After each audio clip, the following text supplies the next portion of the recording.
ding dong, you're like, oh, hell no. I did not invite anybody over. I am not dressed. I am not ready. I have to do. Or, is that just me? Like, No, I'm projecting right now. This is Big Dink Energy, the pickleball podcast that's half insight, half nonsense, and all entertainment. If you love pickleball, don't take yourself too seriously and think a little trash talk makes the game better, welcome home. This is the place where life and pickleball intersect. We celebrate the chaos, call out the nonsense, and put the fun back in dysfunction. You're either in or you're out. And if you're still listening, you're in. So let's go. Big Dink Energy starts now. Do me a favor, reach over to your radio and crank that mother up to 11. And if you don't have 11, keep going and just rip the knob off. This is the official podcast of Pickleball, Big Dink Energy. And listen up, we've got a sponsor. That's how professional we are. This episode is brought to you by We Play Pickleball. That's us, but it is also a brand. If you think pickleball is more than just a game, you're going to love their apparel. We do. We Play Pickleball creates lifestyle tees designed for the court, but made for real life. They're the kind of shirts you'll wear during your match and still be wearing long after the last point, sleeping in it if you're like me. If you're looking to add some pickleball style to your everyday wardrobe, head over to We Play Pickleball and use code BDE, that's the B, the D, the E, 10 to save 10% off. That's BDE 10 to save 10% off your order. Wear yours long after the match is over. My favorite one is the pickleball that looks like the Metallica. That's a good one. That one is really cute. Yeah, super cute. I like that one too. You can go to our socials. I'm wearing it a couple times in there. I just love that one. Yeah, and our son recognized it right away. Yeah. So you know, hey, it's you know, you want to get some points with your teens. That's the one to get for sure. That's the ones to get. All right, so I thought that I would bring this up because I think it's very timely. When did dropping by become socially unacceptable? So I feel like when we were younger, our parents would have people just like stop by and then they're like, oh, come on in. And you're like, oh, you know, Susan's here from next door. Yeah. But I feel like now people feel like it's a home invasion. I agree. So when did that happen? Is it because like now we can text people so people are like, well, you should have texted me at least. But we didn't have to do that before. I think it's because so many people are so readily accessible. So we all have cell phones typically in front of our face at 90% of the day. And so if you need to get a hold of someone, if you need to chit chat with someone, you can chat, you can call, you can text, you can FaceTime them. Whereas back then it was like, hey, if I needed to go talk to my friend, I had to go to their house or call their landline and tie up their landline for hours. Or hope I didn't interrupt their internet. Right. But is it rude now just to show at people's houses? I don't know. Is it rude? Is it rude? Because I feel like back then it was like, you know, when you say back then, what are you saying? Like in the 90s, in the 80s and 90s, like your neighbor would just be like, oh, hey. And you just invite them in and you know, you're cooking dinner and you're just having conversation with them or whatever. Hey, Carl, let's have a couple brewskis. Like, as a kid, I would just go knock on someone's door. Now they text each other. You know, I would be like, hey, can Susie come out to play? Like, but like as adults, are you pissed when someone's like, ding dong? You're like, oh, hell no. Like, I feel like I do feel like that sometimes. So I think it depends on your lifestyle, right? So, you know, when we were single, living over on the street that we lived on, that starts with a Z, we had, remember my friend Erica stopped by with her husband. Yeah. And it was like 11 o'clock at night, but we were single, no kids also. And they had like a 6-pack of beer in a Walmart bag and they just showed up. Right. That's fun. But I also remember being like, what the hell kind of too then. Yeah. You know, so I don't know if it's like, I don't know.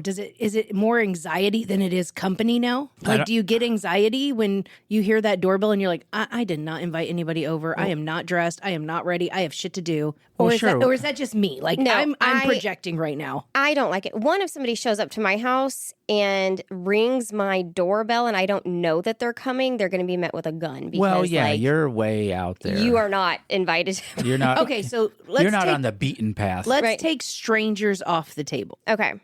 If you just have a friend just stop by, would you be like, oh, come on in? But in your mind, you're thinking, why didn't you at least give me a text? Like, 100%. Hey, I'm coming over. Yes, because my at-home time is my time where I am completely non-social. I'm decompressed. I'm either doing something or I'm not doing anything on purpose. And that is my purposeful time to be doing that. And so when somebody just pops up, I'm like, well, one, now I have to dress appropriately because I'm more than likely not dressed for company. Are you in like a costume? No, no, but I'm in clothing that should not be worn out in public. And also the thing that's running through my mind is, oh my gosh, is my house dirty? Have I vacuumed the floors?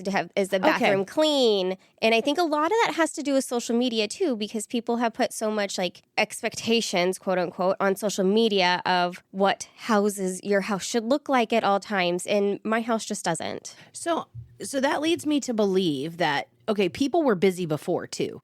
So having an unexpected guest didn't become anxiety.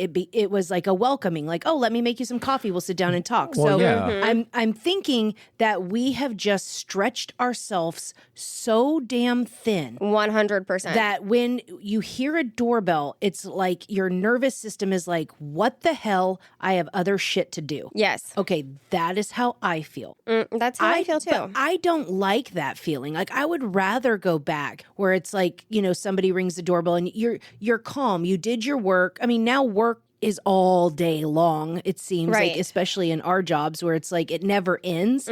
So maybe before it was like they got off work, it's 5 o'clock, it's, family time, kids. It's like, oh, sure, come on in. We're just, sitting down to talk, or we're just sitting down to have dinner. Come join us. But I don't think it's like that anymore. No, our grandparents, I mean, not even our grandparents. My parents, we didn't lock the door. The coffee was on, anybody that can stop by. But you got to think, like you said, though, in those days, you're working a 9 to 5. Right. And you're so done working at 5. Yeah, maybe mom doesn't even work. Right. So the house, it better be clean, number one, right? Right, it better be. Yeah. What else have you done Get all in there day, and make lady? me a sandwich. That's right.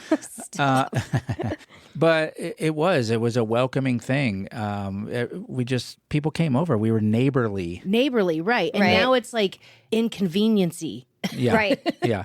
And you pull into my driveway without texting. Now I have anxiety. We've done it I'm being ambushed. Because we, like, where our home office is, where we do the podcast and everything, like, our window behind me is literally our driveway. So, like, when I see someone drive in, I immediately am like, oh, God, I'm busy. But I don't want to be like that. No, I think it's because because everybody works, different hours, longer hours, everybody in the household works, that your time off is a precious commodity. Agreed. And so I'm not going to interrupt your time off without texting and making sure it's okay. And I'm going to submit my application 48 hours in advance, right? And I need you to do the same thing if you're coming over to visit, because I need to get my kids engaged in doing dishes and stuff. Yeah, and I think maybe it's also who it is, because Paddle Princess comes over almost every day. She comes right in the back door. Right. So That didn't come out right. I don't know. I don't think I've ever looked out the window and be like, oh, she's here. Like, I mean, my kids do. Every day. But maybe it's also who it is. Yes. Oh, for sure.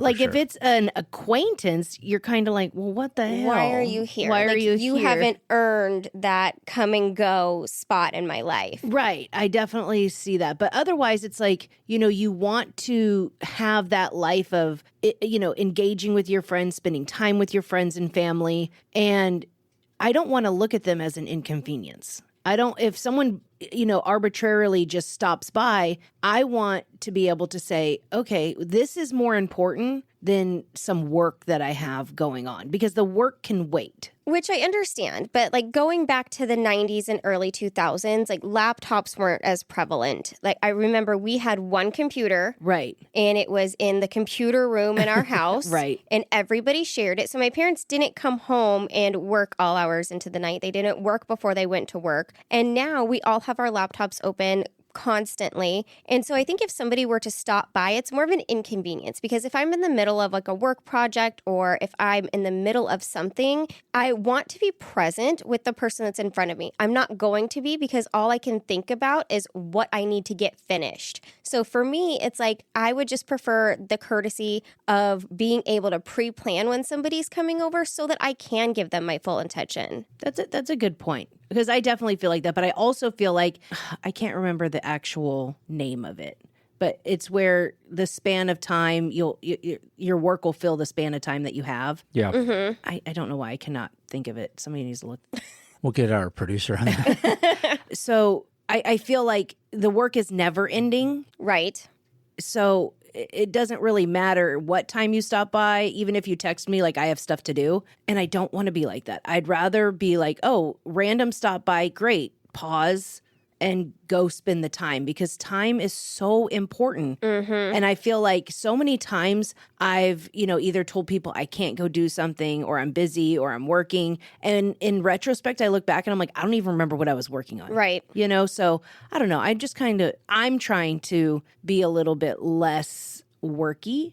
Okay. If that's the right word. Okay. Okay. But it's very This difficult. is a new era for you. Didn't you just create 2 more apps? It's very difficult for me. But I mean, I love spending time with my parents, and I love spending time with my friends and my sister. And I just want to make sure that I make that time. And so I've made a promise. Like if somebody randomly stops by, not a stranger, but I'm going to just be like, okay, pause. I can come back to this, because I might not always be able to come back to you. That's and good. so I just really That's real thought good. I liked how it was in the past. And obviously we're not going back that way. We have the laptops and the socials and all the crap. So we have to be intentional, and we have to really think about, why are we making this work more important than the humans and the relationships? No, I completely agree. I think I might have a different perspective on it because I live so far out. So it takes about 30 minutes for anyone to get to my house. So they could have texted you.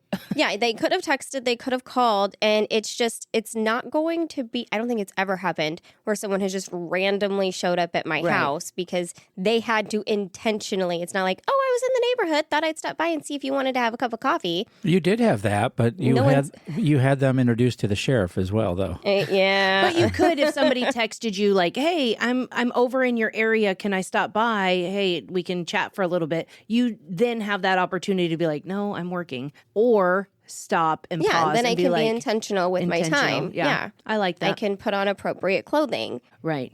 Take off your maid's dress. Yeah. Your furry costume. Put the swing away from the bedroom. Oh my gosh. Yeah, I think it's the same thing that died with the phone call out of the blue without texting first. Yeah, I will always text first. Yeah, do not. You can text me and say, hey, am I available for a call? And I'll let you know. Right. But I mean, our default setting is right now is not ready for humans. Yeah. That's our default setting now. But I want to be better. Well, That's good. I like that. If you're listening to this and you're a friend of ours, consider popping by. Yeah, let's see how that works. Oh, from the middle of the mailbag, we've got this. We've got this actually from our electronic mail. That's email for you guys out there. That's a 24-hour service you can get to us. Girls, where would they get our email address? Do you know what that is? BDEpodcast.com Is where they can go to engage with us for sure. This one comes from email sent via the website. Love your podcast and look forward to it every week. There's an exclamation point there, so they really mean it. Thanks for the laughs and the pickleball tips. Well, we're glad we can entertain. That's what we are here to do. Yes, that's from Danielle from Paddle Battles. Ooh, Danielle Paddle Battles. Love her. Just the tip. Oh, yeah. Just a tip, quick pickleball wisdom in and out before you know it. This tip comes from Kanan Kimball. Great alliteration there, Kanan. From Deal and Dink. He says, use the Deal and Dink cards as a warm-up so it calms you down and helps you realize pickleball is for fun. Then you play better in actual serious play. Hey, if you know me, Kanan, I don't have anything serious about when I play. But thanks for the tip. That. Just the tip. It's time for Pickle Pals. Today's guest was in fashion, then she was in law, then she became something harder than both. The mom of a top-ranked junior tennis player whose career was derailed by 2 major bone surgeries less than a year apart. Now, that would stop most families. It would crush them almost. But no, not Daniella. Daniella and her 3 daughters and 1 son turned it into a 501c3 that's raised money for the very surgeons who put her daughter back together. This here is a story about what a family does with pain. Daniella, thanks so much for being on the Big Dink Energy podcast. Thank you for having us.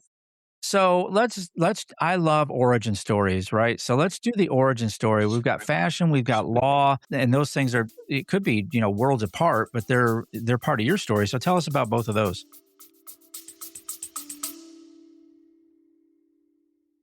You probably won't remember the score, but you'll remember the people, the courts, and the memories. Save your pickleball story with Dink and Dash. Download it free on Apple or Google Play. Well, I think that what makes them similar is that you have to, I guess what makes it similar is the fact that everything I've done is a challenge, rising to the occasion, figuring out ways to manage challenges and to adapt. And I think that that's what has helped me to grow Serve for Strength is the fact that in fashion, I was constantly being creative and I was constantly getting my new product out there and seeing what the need in the market and what people wanted. It's similar for Serve for Strength. You have the need in the market to bring the community together, finding that niche and honing in on it. And in law, I apply my law degree every day, review contracts on my own. Basically, I'm able to negotiate and to read things pretty accurately because of that background in law. And working in New York City at a big, bad law firm prepares you for anything.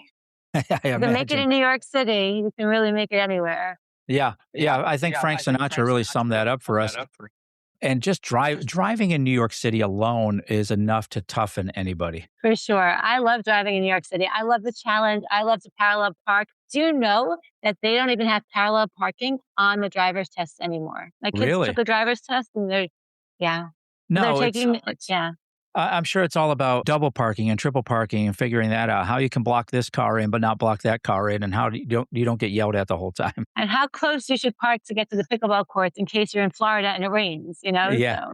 Fantastic. So, man, the pickleball world, though, I imagine, obviously, the first part of your life prepared you for this, but are you really prepared, for the pickleball life and what you're doing now? No, I would never have imagined that we'd be where we are today. Never. From fashion and fashion shows and Paris life and New York City life to the law firm to having 4 kids, one who was severely injured and we did not know if she'd walk again, not once, but twice in the period of 2 years. I never would have thought that this would be where we ended up, but I really feel comfortable saying we've turned that pain into purpose. And I'm really thankful that we are where we are today. So for our listeners, can you unpack kind of the surgeries and how that started and then where you are now? So basically, after multiple misdiagnoses, where the surgeon or the orthopedist that we went to in Tampa told my daughter that her ankle was not, in fact, broken. All she did was trip on a ball on the tennis court. So for all of you out there practicing, I'd encourage you to move all the balls when you're playing. The misdiagnosis led us to about a year later with 2 titanium rods in the navicular bone of the ankle because of the 7 misdiagnosed MRIs. Not 1, not 2, but 7. And they kept texting me, it's okay to play. So if you're a top tennis player and you're playing on a broken foot, you can imagine the damage that you're doing. For sure. And then even though we booted her proactively, we went to another doctor who put her in a boot. It was too late. The damage was done. And no matter how many months she stayed in that boot, she wasn't able to heal. So we went to the hospital for special surgery in New York City, where he put all the MRIs in front of me and he said, listen, they tried to heal. This ankle tried to heal on its own. It's not going to. It's severely damaged. So Valerie ended up with 2 titanium rods in her right ankle. And after about a year of, beginning was putting the foot above the heart for 90% of the day, which made her unable to attend most schools. They had to put her in a hospital program, just part of the school, which I'm thankful that they had, but it was a little bit lonely. And then in addition to that, we got back to physical therapy, occupational therapy, water therapy, you name it. Valerie gets back to playing tennis. She went and she played the Mayor's Cup, which is in Macon, Georgia. She did great. I mean, we're talking like 10 months of therapy and healing. She played it. She did amazing. Took a couple of days off. After winning that tournament, she took 2 days off and she went to run around the track with her friend. She calls me. She said, Mommy, come get me. The other ankle's broken.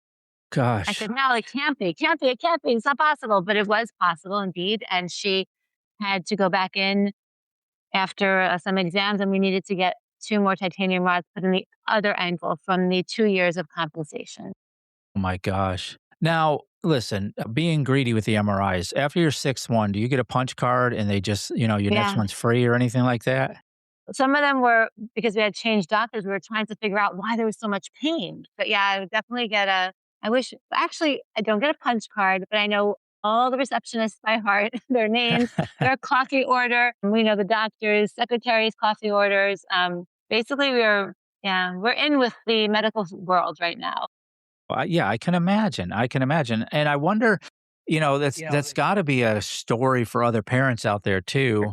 My son was involved in a car accident and luckily we had video inside the car and outside the car and I could see his wrist stung from the steering wheel. So I knew, okay, there's a break there somewhere. But it took them a while to find that and it was just persistence on our side and I'm sure that's your story as well, being persistent, is that right?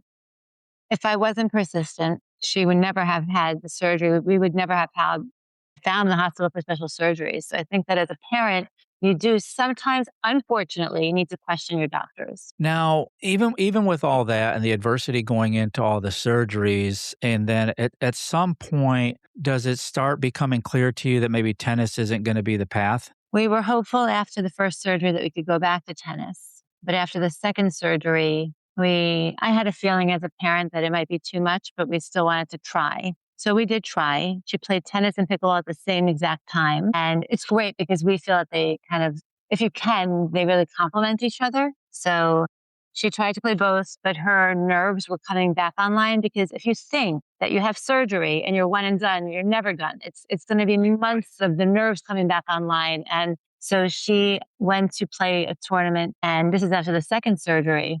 And she made a movement. She said, "Mom, I'm so excited to be back and I'm taking down the number one seed and I'm so excited." She made a movement on court that she could barely feel because the nerves were not back online. She ended up being out for another 4 months. Gosh. So tennis is brutal. I mean, the loading in tennis, it's different than pickleball. Yes. So Yeah, for it was sure. clear to us, and the doctor said something that I will never forget. And his words in New York City, the surgeon said, "Sometimes you pick the sport and sometimes the sport picks you." That's kind of great. Yeah, and that was it.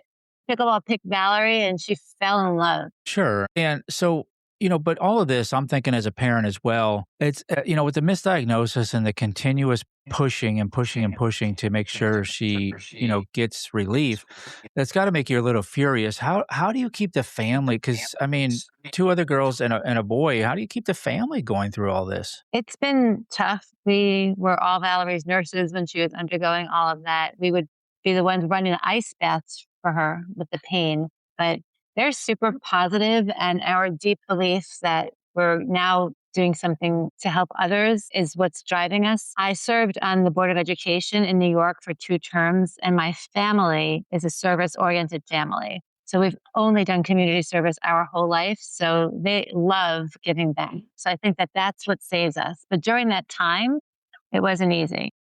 No, you're a rock star. You're a superhero. You've got the worry going on. You've got the somewhat anger going on with the doctor and the hospital system in general and keeping it all together. So, I'm sure your daughters appreciate it, but I want to make sure that we shout it out too. Just, moms are rock stars. Moms are superheroes and you've shown the perseverance through all this. So fantastic. Hats off to you. Thank you. She wants to agree with you that I'm a rock star. Yeah, Hello She's saying there. it for you. No. Who are you? I'm Victoria. Great. So okay, I've got you here. Now, I mean, you're a rock star in your own right, of course, obviously. Tell us a little bit about the organization and then how that started for you guys. Okay, well, the organization is just something that we kind of started as an inspiration from Valerie. With the two bone surgeries, we really saw how that could impact someone financially, physically, mentally. And we really wanted to give back to make sure no one really has to go through that alone. That they have our help from Serve for Strength to help them financially, mentally. We have that we built a community for them. That is so great to recognize that gap, as the family's going through it, right? As Valerie's going through it, recognize that there's a gap that exists and then saying, well, we can fix this. We can do something about it. Yeah, we saw that gap. We're we have to do something about this. We don't really want any of us to go through that by themselves. We have to build a community for them. Was there a moment in the family where everybody just kind of looked at each other and said, Wow, we've got something here. Let's put this on paper and figure out what it looks like and then run with it. Yeah, there was kind of a moment where we were like brainstorming surf or shank. We're like, this could be like a really good thing. Like this could help so many people. This would be amazing. Yeah, there was a small little moment there where we all kind of stopped and we're like, this could be amazing. Yeah, and it definitely is. And then you guys came in and supported the surgical team with that. Why was it so important to give back to the healers? Because I mean, in this story, you could almost say like, well, they screwed up a little bit, right? And so, I don't want to help them. There's a couple bad seeds for all those couple bad seeds. There are some miracle workers out there, and we feel very blessed that someone took the time to review the MRIs and to talk and listen to Valerie. When she said she had pain, he actually listened, because the doctors that we had seen before, they told her the worst thing. He actually said, I'm the doctor for the Buccaneers. I'm the doctor for the Buccaneers. I'm the Tampa Bay Lightning doctor. I am here to tell you that the worst thing that you can do is sit out. That's what he told Valerie when she was in pain, as opposed to the surgeon who we saw, who listened to her pain. And he said, there's something off here. This doesn't make any sense. And so Yeah, and I think that's why they still call it medical practice, right? They're still trying to figure things out. It seems like we go to these people and Definitely the medical practice part. we think they have all the answers, but I hate it for them, because ChatGPT and Claude and all the AI now is just helping us be better patients, I think, by helping us, diagnose a little bit ahead of time and then bringing some knowledge to them that they can either say, yeah, that's good knowledge, or no, that's bad knowledge. it's true. So we were just readjusting here because Valerie just finished registering for her classes.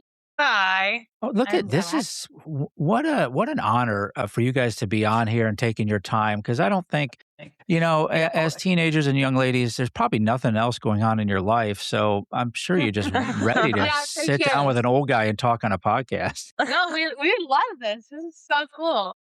So tell us the best thing about the organization, Serve for Strength. Tell us the best thing, like one of your heartfelt good feeling stories. I guess like the best thing is learning and realizing that other people have suffered through many injuries, and if they had like the help, like because sometimes it's quite costly, all these surgeries, and to help get them back on their feet, it's really awesome to know that like we can help others. And some people I know hadn't been able to have special bone surgeries because they can't afford it. And so that's what's so awesome about like Surf for Strength, getting to help others. That's fantastic. So, I mean, you're spending your nights and your free time when you can, raising money, raising awareness, and helping people reclaim their mobility.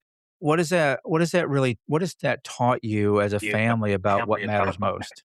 So like as a family, No, go for it. I'd love to hear what you guys think. Having a good knit community is really awesome. Having people that are going to support you through all the tough like processes, like, and like, for example, my surgeries, if I didn't have my family, like, and the tight knit like community, I wouldn't have been able to get through it and have all that positive energy behind me to get me past those really dark and tough times.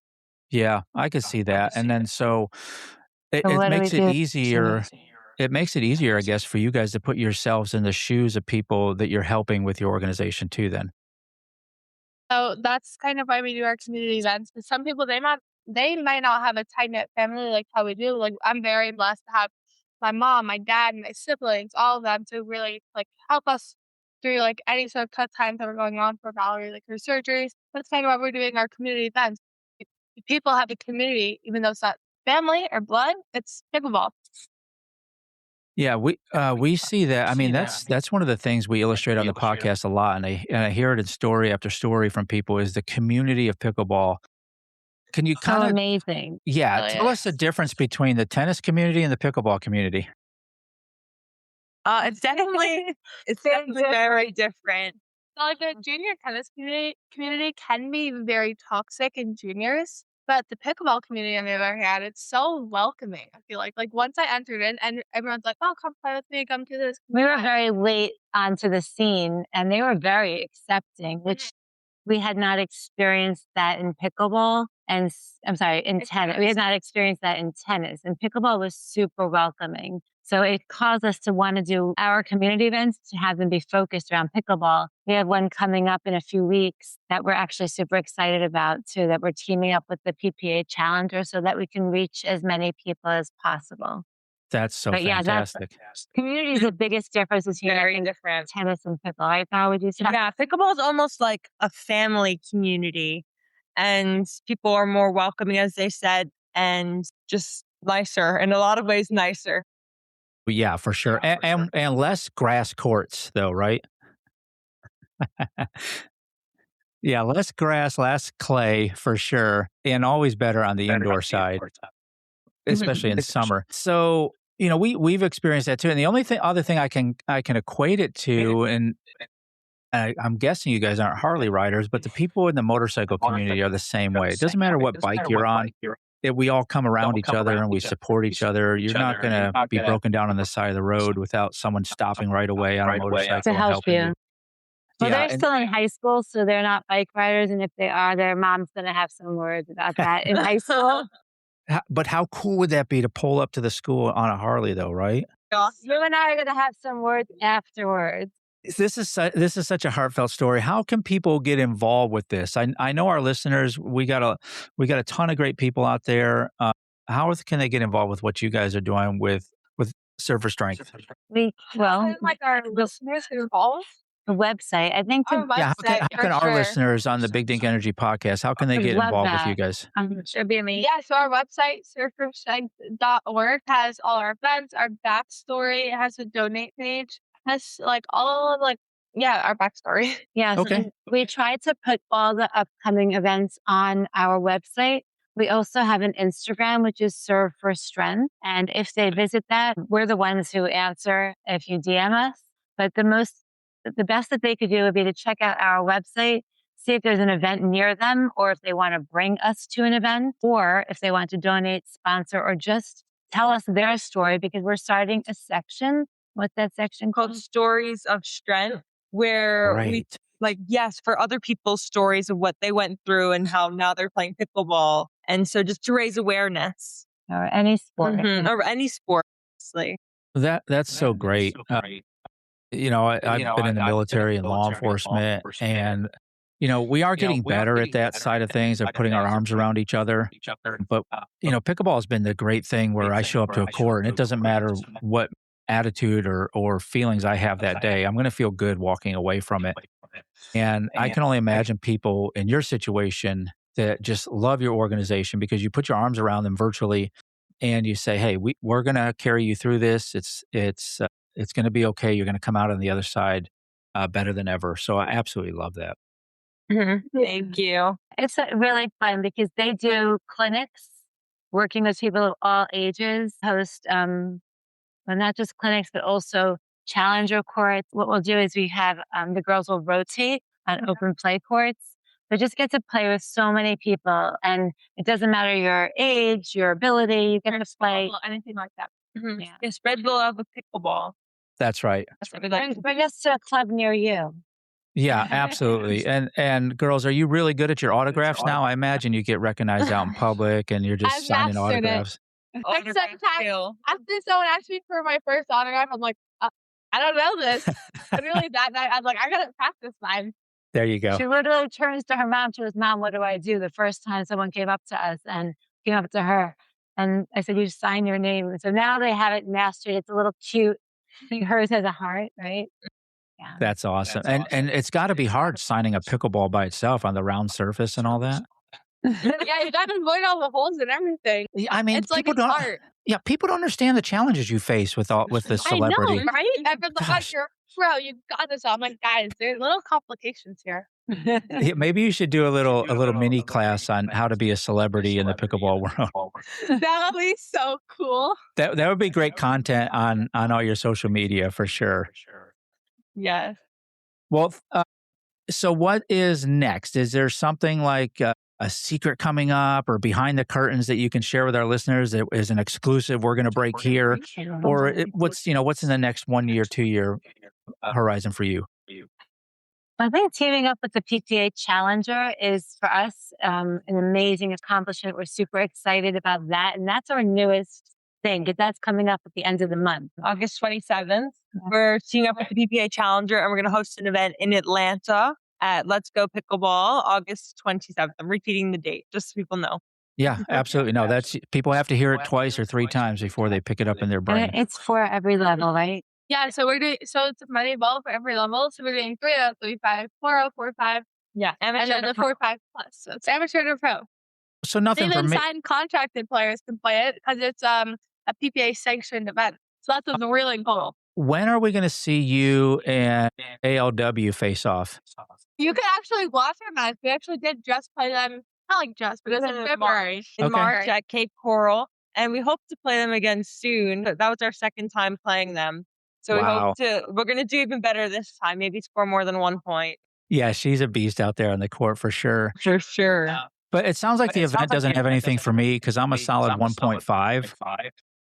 Shout out to Duper. If you ever need a 1.5, I'm it. I'll be the poster child for I'll it. partner with you. Okay, We great. have You an can just event carry this me. weekend I we don't know have if it's one. going to be good for the ankles because you're going to carry me the whole time. Well, we have this weekend coming up 3 events, one of which is for beginners, and another one is also for open play with all levels. So we have 3 out of our 3 events actually are for beginners this weekend. Fantastic. I should be there. Well, let us know when you guys get out to Texas. Serve November. for Strength. Oh, you're coming in November? Yeah. Awesome. Yeah. Well, we'll follow up. We're going to follow all your stuff. Let's make sure we give the social media handles for everybody again. So mine is the Victoria Simon. Mine's Valgal Star. And we have Serve for Strength. And All right. I'm by Daniela Simon. Very good. Find all of those. Go follow them. Go click all the likes. And there's a ton of good information out there and a ton of good feeling stories out there. Thank you all so much for being on the Big Dink Energy podcast. We love having you. Thank you for having us. Thanks for having us. We enjoyed Thank talking you. to you. Awesome. Thank you. It's time for Pick Six. Pick Six is where we take one question, each bring 2 answers, and immediately regret to agreeing to this segment. Today's Pick Six is things that instantly humble you. Things that instantly humble you. I'm going to have to go with a CAPTCHA asking you to find bicycles Oh, or bridges or school buses or sidewalks or anything. All the cars. All the things. yeah, that's a good one. Yeah. Mine is basically anything that comes out of a child's mouth about your appearance. So, like, I work around a lot of children, and Including me. on the days that I don't wear makeup to work, I typically get, "Why does your face look like that?" And I'm like, "Oh, okay, yep." Instantly humbled. It's a good one. Why is your mom sleeping with someone who's not your dad? Oh, Mine is when you pull up your camera and it's facing you. Oh, that's the You're like, worst. You're like, "Ew, damn. I didn't know I looked like that." yeah. It's from below too. Oh, no. Oh, this was a hard one because I had so many things. Yeah. I would have to go with IKEA furniture. Oh, you were putting together that Yep. bed yesterday. Well, and I that had was to from Amazon, but disassemble it twice. it was, I just don't. Assembling furniture, yep. I just don't like it. IKEA in general, like I have to go get it out of that warehouse and find it and look at it. It's just too much. Yep. Too much for me. My last one is going to be when you hit a ball that is an easy hit for you, and then you just completely whiff it in front of everybody. Oh, that's a good one. That happened to me today. Yeah, that's happened to me a lot. I'm like, oh, this is going to be a A good great one. hit. I'm going to hit it right in that corner, and then I don't even make contact with the ball. Fun. Very humbling. The other one for me is saying "you too" when the answer or the response back should not have been "you too." Yeah. Yep. That's a good one. Enjoy your burger. You too. Tell us what you got. Get all up in our comments section, bdpodcast.com. Things that instantly humble you. What do you got? Oh, it's Parkinson's law. That's what I was trying to talk about. Parkinson's law. Here she comes. Like if you that means like if you give yourself 8 hours, you'll take 8 hours. Does that make sense? Yep. So if you work from home and you have all day and you have businesses and it's like, well, I could keep working, so everything just fills that span of time. News you can use. something for you to take to your water cooler tomorrow with all your friends. And if you don't have one, go get a water cooler first. So remember when your biggest life decision was who made your top 8? Mm-hmm. Well, MySpace says it's making a comeback. I saw that. So the current owners have announced they're planning to relaunch MySpace with a different vision, saying they're waiting for the right time to bring it back in a world that's become dominated by algorithm-driven social media. There's no launch date yet, but they say the comeback is coming. Now, my take on this is I don't necessarily think people want MySpace back. I think they just miss the time when the internet wasn't like a full-time job and like when you actually stopped scrolling. Like, do y'all remember when even Instagram and Facebook was just like your friends? And when you got to the end, it was like, you're done. Right. Yeah, the internet It's stops like you're today. all caught up. It's like you're all caught up. But now it's just Endless. it's never ending. So I don't know if people are like, oh, I miss personalizing my page and putting a song there. Like, I don't think people are missing that. Right. And in all honesty, I don't even think I had a MySpace page, but it was at the very end. I didn't have one. And like I created it, but I never used it. And then it went into Facebook. So I never really got into the MySpace. I just think, I don't even remember the years it was. I had MySpace, and my thing is I want to know if I'm able to log into my old account. Like, can I recover those pictures? Because I had a lot of pictures of my daughter when she was first born on MySpace, because that's what we had at that time. So it did actually come down? Yes. Okay. You cannot log into it. There is no MySpace, and there hasn't been for a very long time. I just thought it like nobody was using it. I didn't know they actually shut it out. It's completely shut down. But I would like to get into my old account and see like the stupid stuff that I said 20 years ago. See, like I said, I didn't really use it, so I don't even remember how it was used, but there was the Tom guy, right? I do remember that. Tom was the founder. And then was it like Facebook? Did you message people or did you have a wall? It was like a wall. It was like Yeah, a you had a message wall. board. So what was the time frame of this? I'm trying to think of where I was. We had just started our business, I think, and I just wasn't involved in that Tip at was the time. born 2006, so, and I had it in high school, so. I was out doing man things and saving the world. So like 2000, early 2000s? Early 2000s. See, I think that's what it was I was busy and I didn't know what it was or was involved in it because I didn't even get Facebook till like 2009. Yeah, my mom had Facebook before I did. And then Guy didn't get Facebook till like I had to 4 years ago. Yeah. He would always just look at my stuff. And I'm hardly on Facebook anymore. So I don't know. I don't know if we're trying to change the social media. Do we just need to get I don't know. I think that right now there's this huge trend of bringing back things that millennials find nostalgic. I have seen so many different things coming back and making a comeback of everything like that what? We had in our childhood. Tamagotchis Movies. or something? Yes, Tamagotchi. I never had that. Or Pogs. Tamagotchis are a big one. People have Walkmans again. Just those kinds of things. People, the music that we used to listen to, like those people are headlining again. The movies that we used to watch are coming back out. I think that it's just this huge nostalgia thing because now we're all adults with adult money. Yeah, it's marketing for sure. And so now we can afford to go pay for all of those. So I think it's part of the nostalgia of what we had growing up. And they're like, oh, well, if we can bring MySpace back because that's what they all had, they're all going to move from Facebook over to MySpace. And then MySpace will then become the monopoly of the social media. Well, I mean, yeah, that's true because I just got gas and grass in my scratch and sniff stickers in my portfolio. So if you all don't have those, we can trade. Like Lisa Frank is all coming back. All of that stuff is coming back. Well, did you have like your top 8? Like, was that a thing? Mm-hmm. Was that just like people you interacted with the most? No, it was kind of a way to... Like a pyramid in the dance, in the... whatever, the dance moms? Like, was it your favorite folks? It was kind of like I would say almost like a Mean Girl type of thing because it was like your top 8 friends. Okay. And then, I can get on board with this part. Like if you and Susie were fighting, Susie got kicked out of the top 8 and you would put somebody else in there. I'm liking this. So it was...